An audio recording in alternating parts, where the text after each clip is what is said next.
ఏంటంటే you have said this in Sankhya Yogam, but like అప్పుడు clear గా నాకు అర్థం కాలే.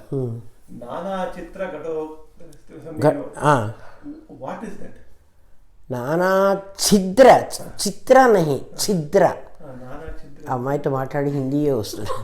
నానా ఛిద్ర ఘటోతర స్థిత కదా. One of the ways in which think that this world doesn't exist. Yeah అది చెప్తా. ఓం అఖండమండలాకారం వ్యాప్తం ఏన చరాచరం తత్పదం దర్శితం ఏన తస్మై శ్రీ గురవే నమః. సదాశివసమారంభాం శంకరాచార్యమధ్యమాం అస్మదాచార్యపర్యంతాం వందే గురుపరంపరాం.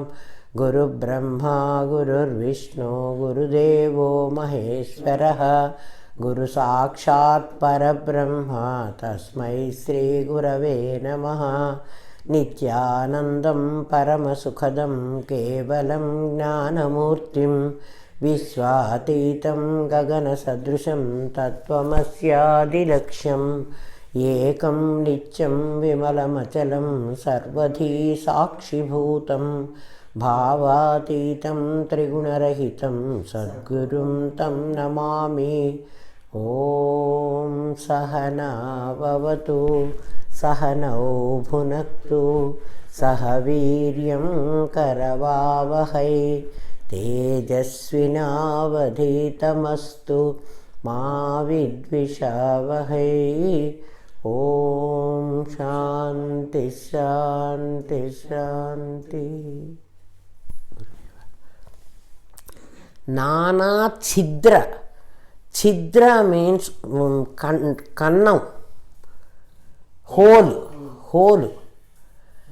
నీకు చూపెట్టా కూడా, నువ్వు ఒక లైట్ తెచ్చావు గుర్తుండే, దానికంతా హోల్స్ ఉన్నాయి. చాలా హోల్స్ పెట్టాము ఒక పాత్రలో. ఘటం మీన్స్ ద కుండ. ఒక కుండకు చాలా హోల్స్ పెట్టా. ఒక హోల్ డైమండ్ లాగా పెట్టా, ఒక హోల్ ఆటీన్ లాగా పెట్టా, ఒక హోల్ ఇంకొక రకంగా. నువ్వు పిల్లి బొమ్మ అన్నీ చేసావు కదా. అట్లా అన్ని రకరకాల హోల్స్ పెట్టా నేను. ఆ కుండలో ఒక దీపం పెట్టా కదా. ఇప్పుడు కుండలో దీపము ఒక్కొక్క హోల్లో నుంచి బయటికి వచ్చి, దీపం బయటికి రాదు, దీపము కాంతి బయటికి వచ్చి వేరే వేరే ఆకారాలు కనపడుతున్నాయి నీకు కదా.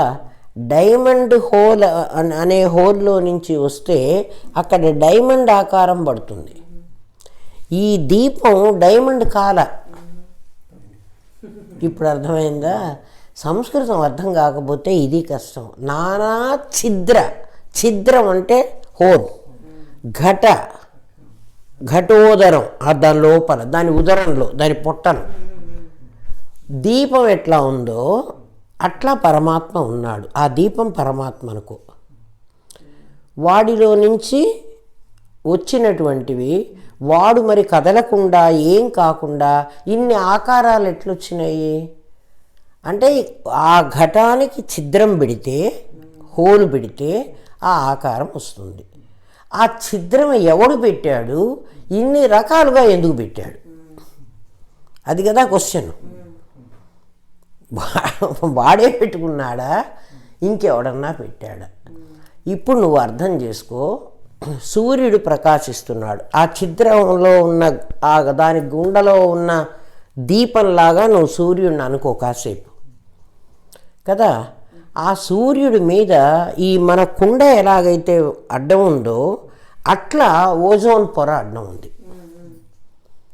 సైన్స్ ఒప్పుకుంటుంది కదా.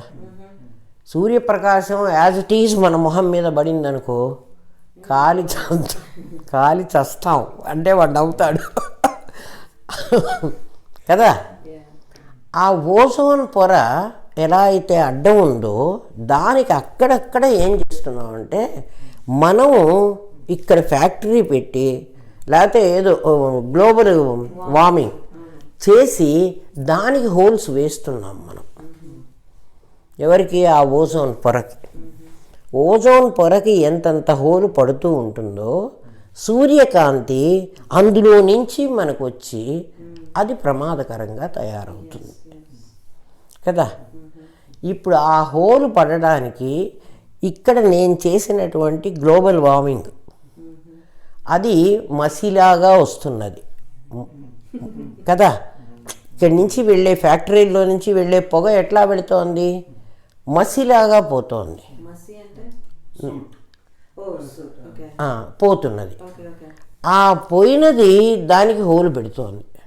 ఇప్పుడు నువ్వు అర్థం చేసుకో, సూర్యకాంతి మన మీద పడి మన దగ్గరికి వస్తోంది. ఎందుకు వచ్చింది అంటే మన మొక్కల్ని పెంచడానికి, ఔషధులను పెంచడానికి కదా.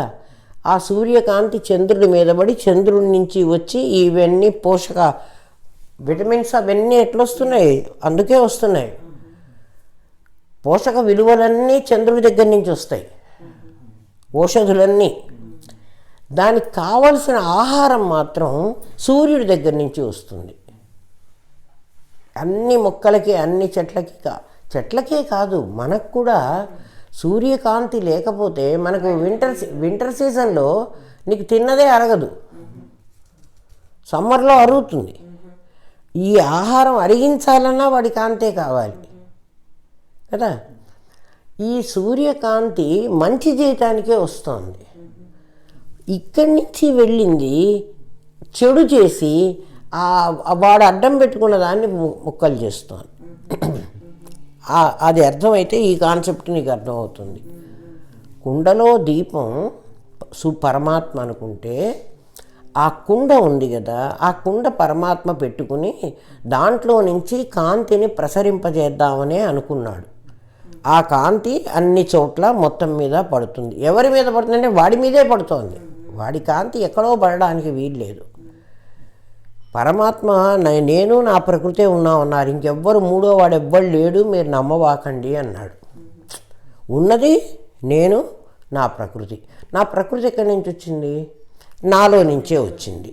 నాలో ఎక్కడుంది అది, నా ప్రకృతి నాలో ప్రాంగ్ నిర్వికల్పం, అంటే ముందు నిర్వికల్పంగా నేను ఎట్లా ఉన్నానో అట్లే ఉంది. అంటే నేను నా పాడే శక్తి, నేను నా తెలివితేటలు. పోని వాడు తెలివిగలవాడు అని మనకు ఇట్లా చూస్తే ఏం తెలిసింది, ఏం తెలియలేదు. వాడి తెలివి ఎప్పుడు బయటకు వస్తుంది, వాడు ఏదో ఒక పని చేస్తాడు, బయటికి వస్తుంది కదా. ఉన్నది మేమిద్దరమే. నా తెలివితేటలను, నా అడ్జెక్టివ్ కదా అది. ఎప్పుడు నేను మనిషిని అనొద్దు, నేను పవర్ఫుల్, శక్తివంతుణ్ణి, అది నా శక్తి. నా శక్తి స్త్రీ, ఎందుకంటే అడ్జెక్టివ్ ఎప్పుడు, అడ్జెక్టివ్లన్నీ స్త్రీవాచకాలే. అందుకని దాన్ని ప్రకృతి అన్నాం, అది స్త్రీ అన్నా. నిజంగా అది స్త్రీ కాదు, వీడు పురుషుడు కాదు. నా ప్రకృతి, నేను నా ప్రకృతి ఉన్నాం ఎప్పుడు. మెయిన్ అదొక్కటే, ఇంకేమి లేవు అసలు, ఇంకా మీకు లేదు కదా. సదేవ సౌమ్యేద అగ్రే ఆసీత్. అగ్రే అంటే ఫ్రమ్ ద బిగినింగ్ మేమే ఉన్నాం, నేనే ఉన్నాను. నా ప్రకృతి నా లోపల నుంచి బయటకు వచ్చింది, వచ్చి ఇక్కడ ఆకారాలు వేసుకుందాం అనుకుంది. అది ఏం చేసిందంటే ఇచ్ఛ, జ్ఞాన, క్రియ అనే 3 రకాలుగా వచ్చింది బయటికి రావడం. మంత్రపుష్పంలోనికి ఏం చెబుతున్నాడు, సహస్రశీర్ష పురుష సహస్రాక్ష సహస్రపాద్ అన్నాడు కదా. నువ్వు ఆలోచించు, సహస్రశీర్ష పురుష, 1000 కళ్ళు ఉన్నాయిట ఒకడికి, సహస్ర శీర్షాలు. సహస్రాక్ష సహస్ర శీర్ష తలకాయలు, సహస్ర శీర్ష పురుష, ఒక పురుషుడు ఉన్నాడు, వాడికి 1000 తలలు ఉన్నాయి. సహస్రాక్ష 1000 కళ్ళు ఉన్నాయి. సహస్రపాదు 1000 కాళ్ళు ఉన్నాయి. ఎవడైనా ఒకడికి 1000 తలలు ఎవడికైతే ఉంటాయో వాడికి 2000 కళ్ళు ఉండాలి, 2000 కాళ్ళు ఉండాలి కదా. కానీ ఈ పురుషుడికి ఎట్టా ఉన్నాయంటే 1000 కళ్ళు, 1000 తలలు ఉన్నాయి, 1000 కళ్ళే ఉన్నాయి. అంటే వాడికి ఒక్కొక్క కన్ను ఉంది, వాడు ఒంటికంటి రాకాశ అందుకే అర్థం కాదు మనకి. సంస్కృతం వచ్చినా ఇది అర్థం కావాలంటే నీకు నాలెడ్జ్ ఉండాలి. సహస్రపాద్, కాళ్ళు కూడా 1000 ఉన్నాయి. 1000 తలకాయలు ఉన్నవాడికి 1000 కాళ్ళు ఉంటే వాడికి ఒక్కొక్కడికి 2 తలలన్నా ఉండి ఉండాలి.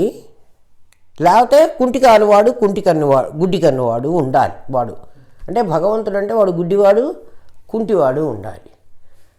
వాడు నేను గుడ్డివాడిని కుంటివాడిని కాదంటున్నాడు.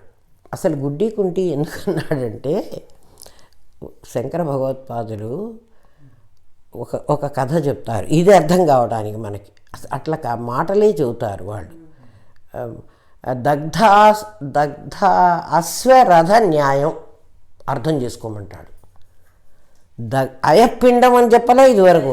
అట్లా దగ్ధ రథం అశ్వం, దగ్ధాశ్వరథ న్యాయం. కాలిపోయిన, దగ్ధ అంటే కాలిపోయిన, రథము గుర్రము న్యాయం. అది నువ్వు అర్థం చేసుకుంటే నీకు అర్థమవుతుంది అంటాడు. అంటే 2 మనుషులు ఉన్నారు. శంకర భగవత్పాదులు భాష్యం రాశారు దీనికి. శంకర భాష్యం అంటారు చూడు. ఈ పదానికి ఇంత మీనింగ్ ఉందని మనకు రాస్తే అది భాష్యం. భాష్యం కూడా సంస్కృతంలోనే ఉంటుంది. అందుకు మనకు అర్థమై సావదు. ఒకడికి 2 మనుషులు ఉన్నారు, అడవిలో పోతూ ఉన్నారు. వాళ్ళిద్దరికీ ఒక గుర్రము ఒక బండి ఉన్నాయి.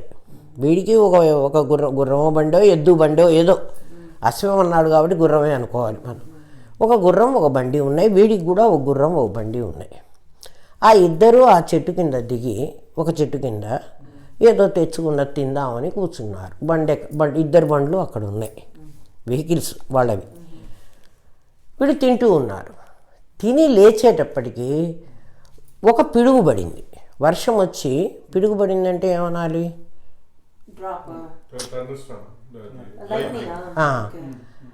లైట్నింగ్ అంటే నీకు మెరుపులు ఉరుములు, పిడుగే.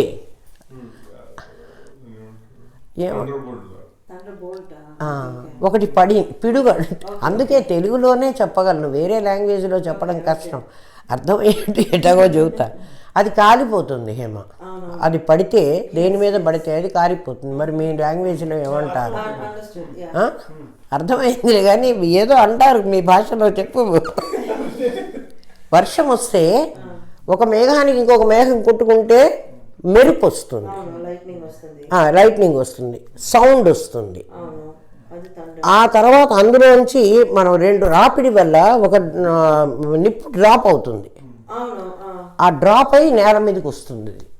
ఆ వచ్చింది పిడుగు అంటాం ఇన్ తెలుగు. అది పడి ఒకడి ఇది రథం అంటే బండి కాలిపోయింది. ఆ శబ్దానికి ఒకడి గుర్రం పారిపోయింది. ఒకడి బండి కాలిపోయింది. ఇప్పుడు వాడికి గుర్రం లేదు, వీడికి బండి లేదు. వీళ్ళిద్దరూ మనం ఇద్దరం వెళ్ళలేము అని ఏడ్చుకుంటూ కూర్చున్నారు. ఒకడు 3వ వాడు వచ్చాడు, గురువు. ఆయన గురువు.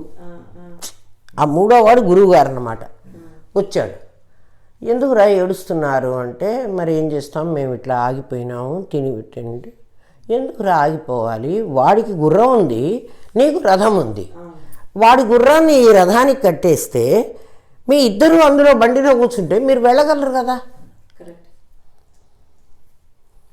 అని చెప్పాడు. అంటే పరమాత్మ కాళ్ళు లేవు, ఆయన ఎక్కడికి ఇప్పుడు కదలడు కదా. కూటస్థం అచలం ధ్రువం. ఇప్పుడు ఆ ఎగ్జాంపుల్ని బట్టి నువ్వు ఇది అర్థం చేసుకోవాలి. పరమాత్మ ఎక్కడికి కదలడు. ఎందుకు కదలడు అంటే అంతటా వాడే ఉంటే ఇంక వాడు కదిలే పని ఉంది. ఎక్కడికి పోవాలి? వాడు కుంటివాడు. ప్రకృతి గుడ్డిది, దానికి కళ్ళు లేవు. జడం ఏమా, అది జడం. వీడు చేతనం, వీడు వెళ్ళగలడు, అది వెళ్ళలేదు కదా.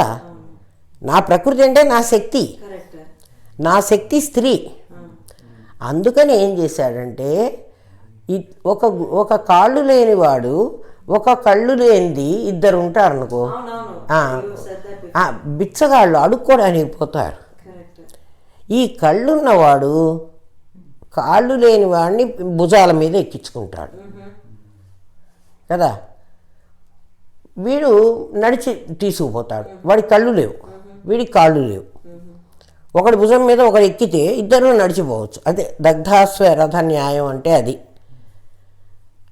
వీడికి గుర్రం లేదు, వాడికి బండి లేదు.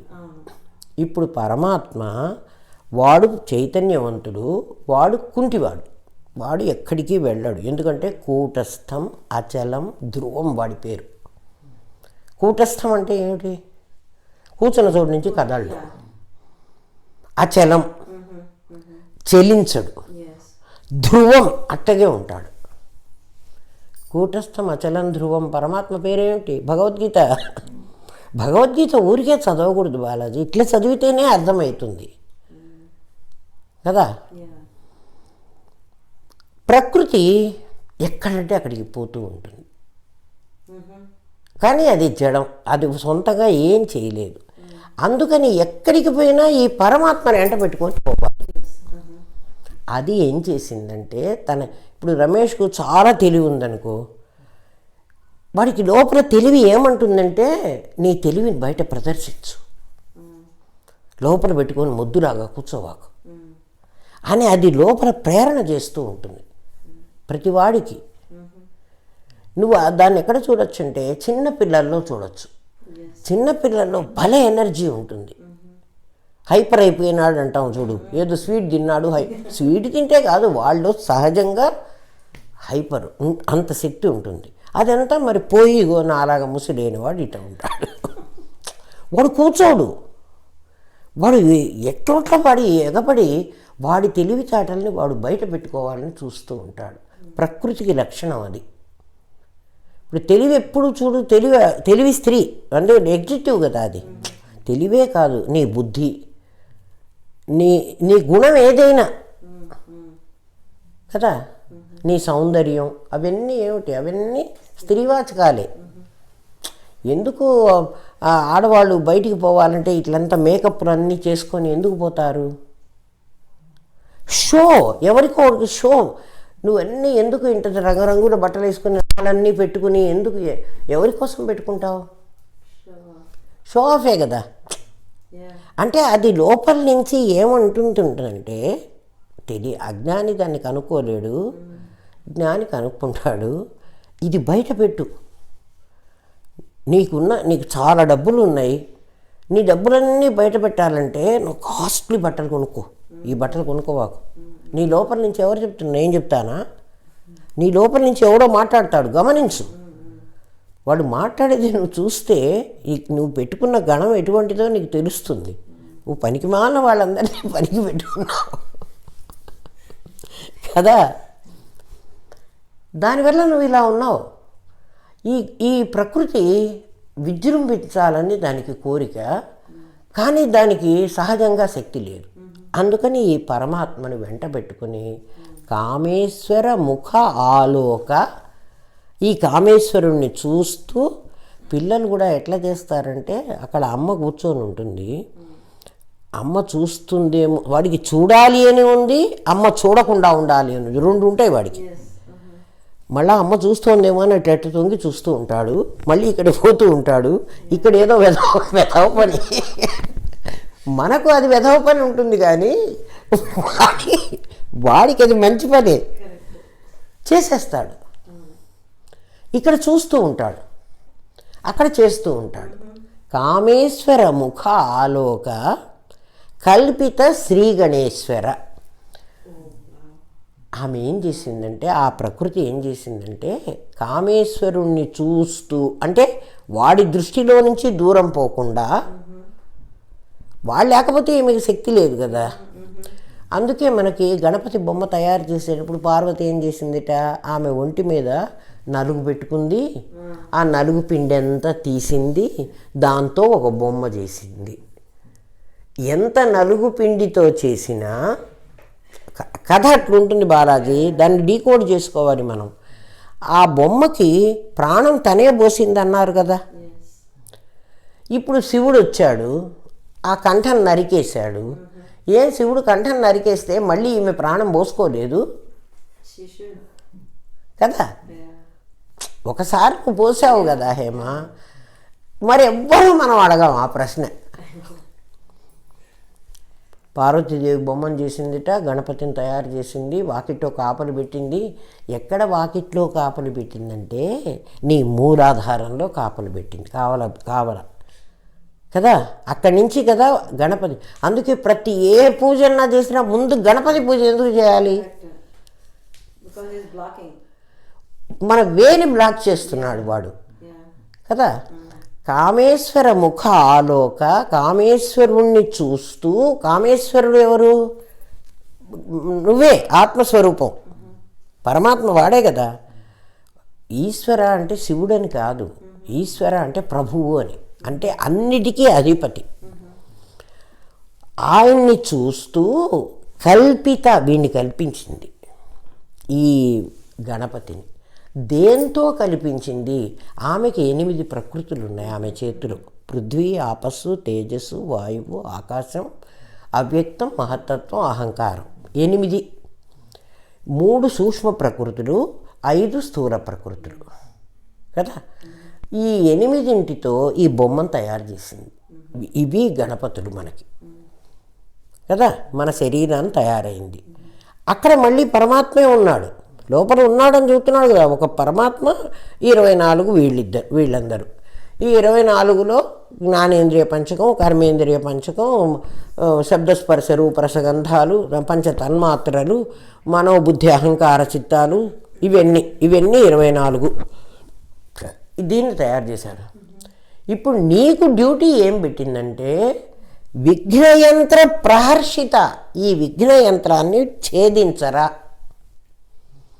ఇది ఛేదిస్తే ప్రహర్షిత, నేను సంతోషపడతానంటాను. నీ మీద ఇది వేశాను అంటే ఈ పజిల్ నీ మీద పెట్టానురా, ఈ పజిల్ను భేదిస్తే నువ్వు పరమాత్మని తెలుసుకుంటే ప్రహర్షిత అనే సంతోషపడతా. అమ్మ ఎప్పుడు సంతోషపడుతుంది? దాని కొడుకు ఏదైనా ఒకటి గొప్ప చెయ్యాలి. ఇప్పుడు అమ్మ ఏం చేస్తోంది? అమ్మ ఇక్కడ ఎవరు? పార్వతీదేవే అమ్మ. పార్వతీదేవి అంటే ప్రకృతే అమ్మ. ఈ అమ్మలు అసలు అమ్మలు కాదు, వీళ్ళందరూ నాటకంలో పాత్రలు వేసిన అమ్మలే. నాటకంలో ఒక అమ్మ ఒక కొడుకు వేస్తే వాడు అమ్మ వాడు కొడుకు కానే కాదు. ఇదివరకే చెప్పేశాడు కదా, నేను ఎన్నో ఫ్లైట్లు ఎక్కి అమెరికాకు వచ్చాను, ఆ ఫ్లైట్ ఎక్కకపోతే నేను రాలేను. అట్లా ఆ మాతృగర్భం తీసుకోకపోతే నేను ఈ ప్రపంచంలోకి రాలేను. అంతేగాని అది అసలు అమ్మ కాదు. లీలోపాఖ్యానంలో ఏం చెప్పాడు? వీడు మొగుడు కాదు, వీడు పెళ్ళాము కాదు, వీళ్ళంతా వేషాలు వేసుకొని వచ్చారు ఈ నాటకంలో. లేకపోతే నన్ను తీసుకెళ్ళు నా భర్త దగ్గరికి అని అడుగుతుంది అది.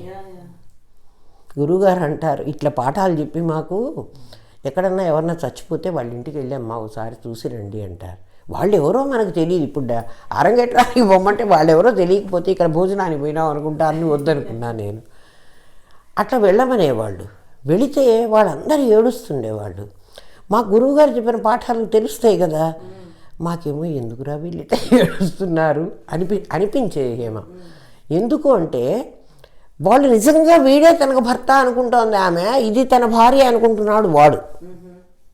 యథార్థంగా ఈ నాటకంలో వీడి మొగుడు ఇది పెళ్ళాము వేషం వేయటానికి వచ్చారు, వాడి వేషం అయిపోయింది, వాడు పోయినాడు. దీని వేషం అయిపోతే ఇది కూడా పోతుంది. ఎవరు వేషం అయిపోతే వాడు పోతారు. అందుకే నిన్ను విదూరథ దగ్గరికి తీసుకెళ్ళమంటావా? వశిష్ఠ బ్రాహ్మణుడు మొట్టమొదటి ఉన్నాడు, వాడికి ఇంకా ఇప్పుడు 9వ రోజో 10వ రోజో కర్మ చేస్తున్నాడు వాడి కొడుకు. మరి వాళ్ళ దగ్గరికి తీసుకెళ్ళనా? అక్కడ వాడు చచ్చిపోయినాడు. అక్కడికి తీసుకెళ్ళమంటావా? విదూరథుడి దగ్గరికి తీసుకెళ్తాడు. పద్మరాజు మధ్యలో ఇంకోడు ఉన్నాడు, 60 ఏళ్ళు రాజ్యం చేసి, వాడి దగ్గరికి తీసుకెళ్ళినా ఎవడు నీ మొగుడు పిచ్చిదానా, వాడు మొగుడు అంటావేమిటి అని కోపడింది సరస్వతీదేవి ఆ లీలని. కాబట్టి వీడు కాదు అసలు అమ్మ ఎవరు అంటే నీకు ప్రకృతే అమ్మ. ప్రకృతి నీ మీద 24 గుణాలు వేసి పరమాత్మ చైతన్యాన్ని లోపల పెట్టి దాచిపెట్టింది. నానా ఛిద్ర ఘటోదర స్థిత మహాదీపం లోపల ఉంది. నానా ఛిద్రాలతో ఉన్న ఇదిగో నీ కుండ. నీ కుండకి ఒక ఆటీని, ఒక డైమండు, ఒక బొక్కలు పెట్టానన్నాను కదా, హోల్స్. ఇదిగో కళ్ళు ఒక హోలు. ఎట్లా ఉన్నాయి? ఏ ఆకారం ఉన్నాయి? చెవి ఇంకొక హోలు, నోరు మరొక హోలు, ముక్కులు ఇంకొక హోలు, పాయూపస్థలు ఇంకొక హోల్స్, అన్ని బొక్కలు పెట్టాడు. నవద్వారపురి, నవద్వారాలు నీ కుండకు కన్నాలు పెట్టాడు కదా. అందుకే ఏమీ చేయకుండా సర్వధర్మాన్ మనసా సన్యస్య, గీత ఏం చెప్తోంది? సర్వధర్మాన్, వీటి ధర్మాలన్నీ మనసా సన్యస్య, మనస్సులో యథార్థంగా సన్యాసం చేయవాకు. మనసా సన్యస్య, మనస్సులో సన్యాసం చేయి. స్థిత్వా, ఒక చోట ఆస్థవ అంటాడు, కూర్చో, ఏం చేయవాకు, సైలెంట్గా కూర్చో. నవద్వారపురే దేహే నైవ కుర్వన్ నకారయన్. నవద్వారపురే దేహే, ఇంతే చెప్పాడు నీకు. నువ్వేం చెయ్యొద్దు. ఏం చెయ్యొద్దు అంటే ప్రకృతి చేసే పిచ్చి పనులు చేయబాకు. ప్రకృతి ఏం చేస్తోంది? నీకు అన్నీ రకరకాల ఆలోచనలు తీసుకొస్తోంది. అదే ఇప్పుడు అక్కడికే వస్తున్నాం మనం. ఇది అర్థమైంది కదా నీకు. ఇప్పుడు దేహం అనేటువంటి దాంట్లో హోల్స్ అన్నీ పెట్టి నవద్వారాలు 9, అసలు 11 పెట్టారు. 11 నాట్ 9. మనకు కనపడుతున్నవి 9. బొడ్డు ఒక హోలే, ఇది మూసుకొని ఉంది. తల్లి గర్భంలో నుంచి వచ్చి అన్నీ మనకు సప్లై అయింది ఇక్కడి నుంచే. ఇప్పుడు కూడా వాడు హోల్, అది ట్యూబ్ పెట్టగలడు, డాక్టర్ పెడతాడు. నువ్వు నేను పెట్టుకోలేము, వాడు పెడతాడు హోల్. బ్రహ్మరంధ్రం ఇంకొక హోల్. ఈ వాకిళ్ళు మూసేశారు, ఈ 2 మూసేశారు మనకి. నవద్వారపురే దేహే నైవ కుర్వన్ నకారయన్. నువ్వేం చేయవాకు, ఏం చేయించవాకు, కూర్చో. ఇంకేమి ధ్యానం అక్కర్లేదు, సమాధి అక్కర్లేదు, ఇంకేం అక్కర్లేదు. నేను ఆత్మ, నేను కూర్చోరా నాయన. భగవద్గీత చెప్తోందమ్మా, నేను చెప్పలే ఈ మాట. సర్వధర్మాలంటే నా కొడుకు ధర్మం, నా పెళ్ళాం ధర్మం, నా ఉద్యోగ ధర్మం, వర్క్ డేకి పోవద్దు అవి చెప్పలే. దీని ధర్మాలన్నీ. కన్ను చూసిందనుకో, చూడవాకు, అనవసరం నీకు. చెవి ఆ పక్క వాళ్ళు ఏం మాట్లాడుకుంటున్నారు ఒకసారి విను. దీనికి ఎందుకు అనుకోం కదా, అది వినాలి. ఆ వినాలి అంటే ఆ ఎంతూజియాజం ఎవరు కలిగిస్తున్నారు? నీ లోపల ప్రకృతి కూర్చొని ఉంది.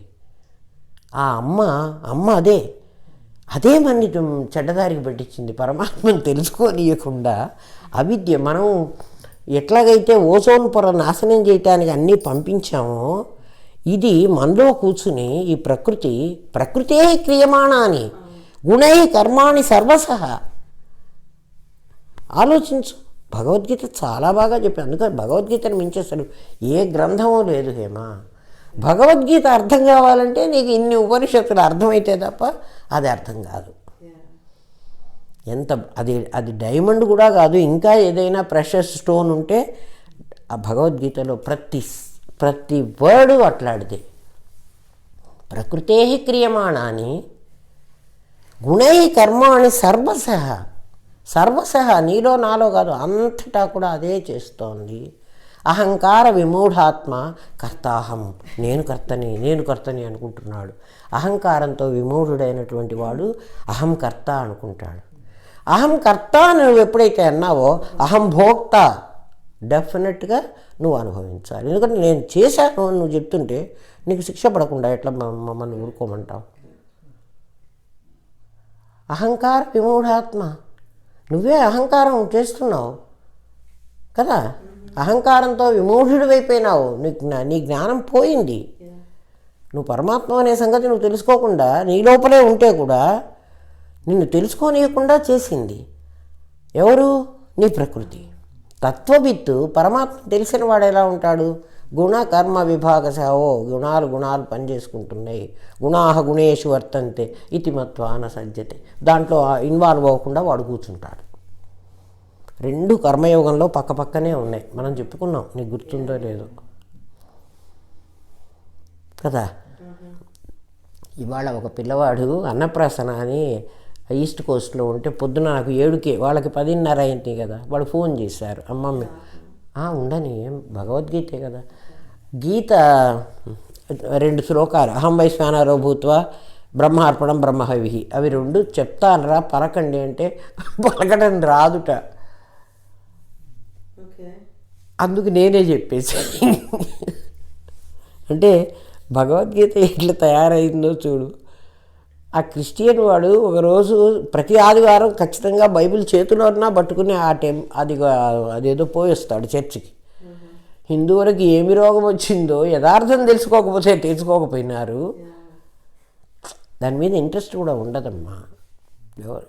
దాన్ని తెలియకపోతే ఎట్లుంటుంది, తెలిస్తే దాని మీద నీకు ఇంట్రెస్ట్ ఉంటుంది. బంగారం విలువ తెలిస్తే ఆ నగను జాగ్రత్తగా దాచిపెట్టుకుంటావు. నీకు ఆ విలువే తెలియకపోతే దాన్ని ఎక్కడైనా బారేస్తావు, అంతే కదా.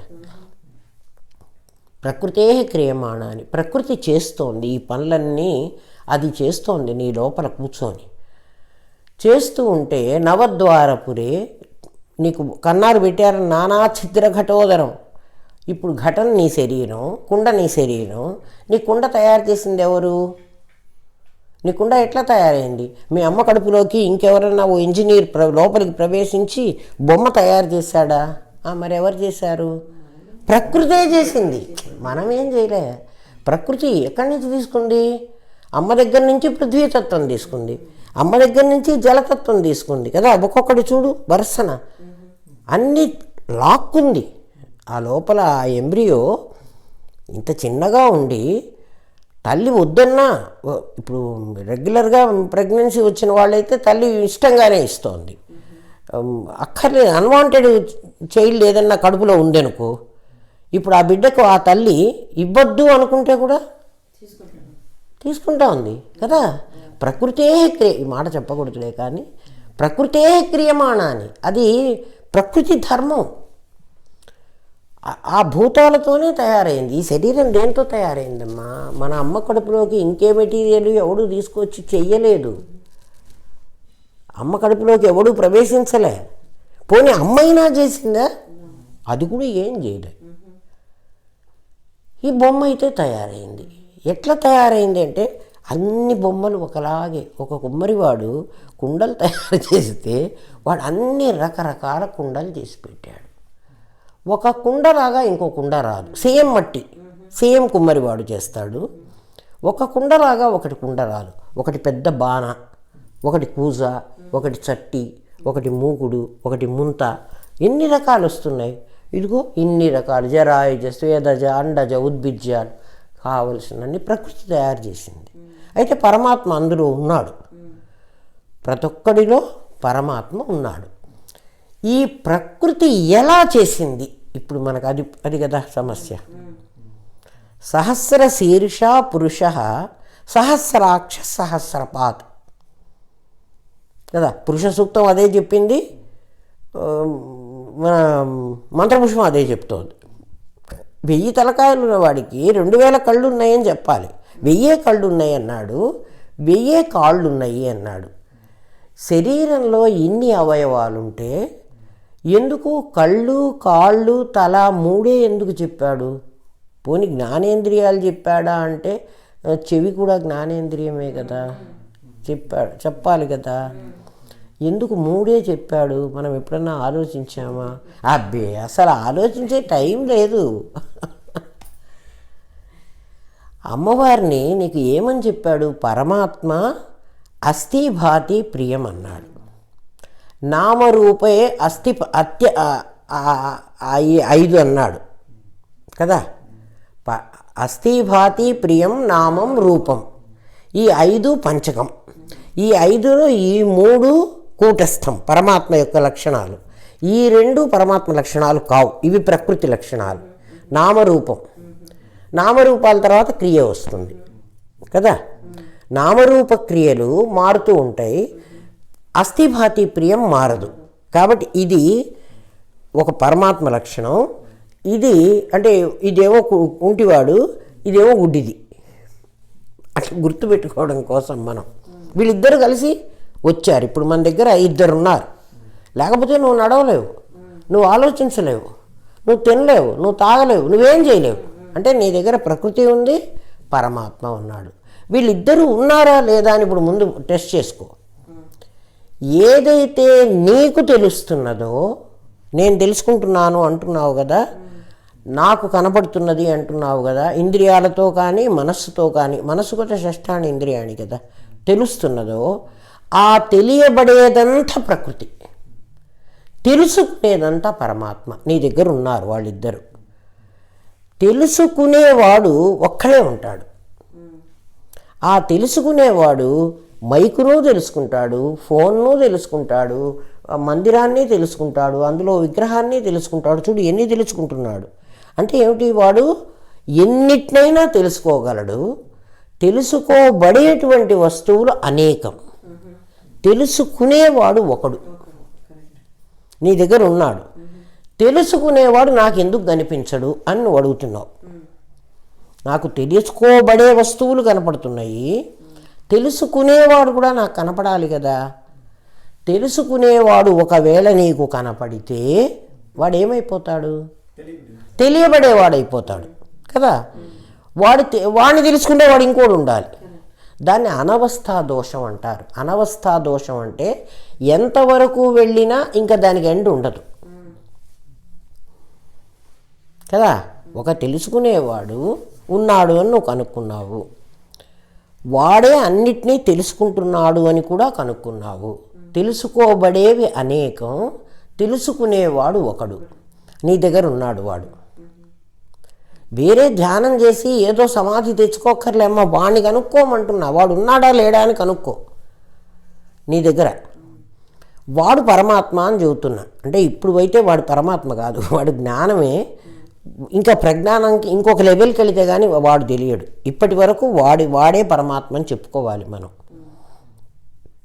కదా. కలెక్టర్ గారు ఆఫీసులోకి వచ్చే వరకు బిళ్ళ జవానే కలెక్టర్. మిగిలిన వాళ్ళందరూ ఎవరొచ్చినా బయటే నుంచోవాలి, విజిటర్స్ రూమ్లో కూర్చోవాలి. బిళ్ళ జవాను మాత్రం కలెక్టర్ గారి రూమ్లోకి డైరెక్ట్గా వెళ్ళిపోగలడు. వాడికి ఇంకా అడ్డం లేదు. ఎప్పటి వరకు? వచ్చే వరకు. కలెక్టర్ వచ్చిన తర్వాత వాడు బయటకు వచ్చి గేట్ దగ్గర కూర్చోవాలి, వీళ్ళందరూ లోపలికి పోతారు కదా. ఇప్పుడు జ్ఞానాన్ని అట్లా గుర్తుపెట్టుకో. ఇటువంటి ఎగ్జాంపుల్ ద్వారానే వాడు గుర్తుంటాడు. నీ దగ్గర జ్ఞానం ఉంది, నీ జ్ఞానాన్ని నేను ఇప్పుడు పరమాత్మ అంటున్నాను, కానీ నేను పరమాత్మ అని చెప్పాను, వాడే పరమాత్మ నాకు తెలిసిపోయింది అనుకోవాకు. నీకు తెలియాల్సిన వాడు ఇంకో లోపల ఉన్నాడు, వాడు కూడా బయటకు వస్తాడు. ఇప్పుడే రాడు కానీ వస్తాడు. జ్ఞానం ఉంది నీకు. వస్తువులని జ్ఞేయమైన వాటిని నువ్వు చూస్తున్నావు. నీకు చాలా వస్తువులు కనపడుతూ ఉన్నాయి, అనేకం ఉన్నాయి.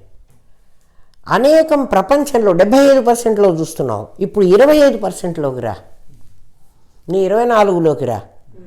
ఒకడిని నేను తీసేయాలిగా, అందుకే 25 నీ దగ్గర ఉన్నాయి. నీ 24లోకి రా.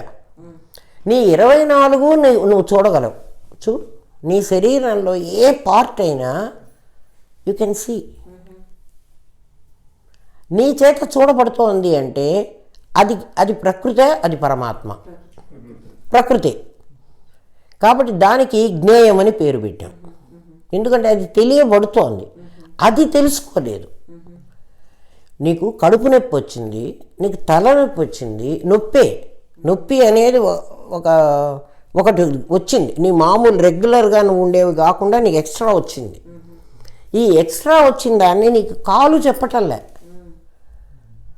తల చెప్పటంలే. తల నొప్పి అని తల చెప్పలే, మరి ఎవరు చెప్పారు? నీ జ్ఞానం చెప్పింది. నువ్వు డాక్టర్ దగ్గరికి వెళ్ళి, డాక్టర్ గారు నాకు తలనొప్పి అంటాడు, లేకపోతే కడుపు నొప్పి అంటాడు. మరి ఇంత పెద్ద కడుపు ఉంటే ఇక్కడ నొప్పే డాక్టర్ అడుగుతున్నాడు.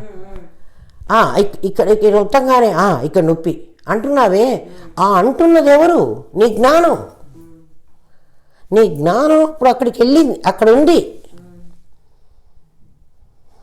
పొట్ట చెప్పటంలే, పొట్టకు నొప్పి ఉన్నది, జ్ఞానానికి నొప్పి లేదు. బాగా అర్థం చేసుకో, బాగా దీని మీద స్టడీ చేయండి, మీకే తెలుస్తాడు పరమాత్మ.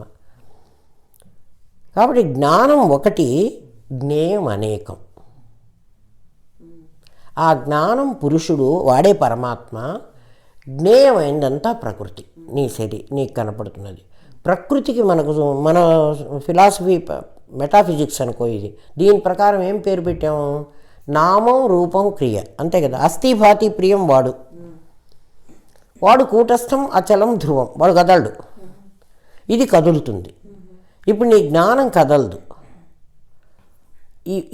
ఇదేమో ప్రకృతి ఏమో అంతా కదులుతోంది, వ్యవహారం అంతా చేస్తోంది వాడి పేరు మీద కదా. అలా చేస్తూ ఉంటే సహస్ర శీర్ష పురుష సహస్రాక్ష సహస్రపాద కథ చెప్పింది. 1000 తలకాయలున్నాయి, 1000 కళ్ళున్నాయి, 1000 కాళ్ళున్నాయి. కళ్ళు రిప్రజెంట్ చేస్తున్నాయి జ్ఞానేంద్రియాలని, కాళ్ళు రిప్రజెంట్ చేస్తున్నాయి కర్మేంద్రియాలని, శిరస్సు రిప్రజెంట్ చేస్తోంది మనస్సుని. మిగిలిన అవయవాలు ఏవి చెప్పలేదు కదా, నీకు అర్థమవుతుంది కదా నాయన. బాగా విను, చాలా బాగుంటుంది అసలు. దీన్ని మించి ఇంకొక సైన్స్ లేదు అసలు.